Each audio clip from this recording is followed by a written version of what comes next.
C S అండి, యాక్చువల్గా ఐబొమ్మ రవిని అరెస్ట్ చేయడంలో చట్టము తన పాత్ర తాను పోషించిందని చెప్పుకోవచ్చు.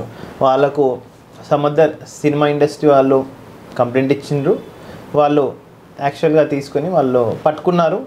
పైన దొరకకపోతే వాళ్ళ ఇంటెలిజెన్స్ వ్యవస్థ వాళ్ళ సిస్టమ్ యూజ్ చేసి పట్టుకున్నారు. Presently he is in remand. Tomorrow he will get the bail. Again the trial will start.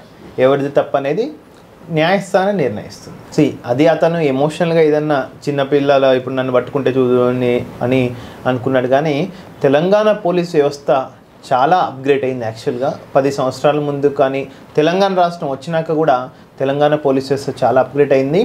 Plus మొన్న వచ్చిన బిఎన్ఎస్ చట్టం ద్వారా కూడా ఇంకొన్ని పవర్స్ వచ్చి ఇంటర్నేషనల్లో దాక్కున్న క్రిమినల్స్ని కూడా పట్టుకోవడానికి మనకు బిఎన్ఎస్ చట్టం మనకు పవర్స్ ఇచ్చింది అనమాట. పోలీస్ వ్యవస్థకు పవర్స్ ఇచ్చింది.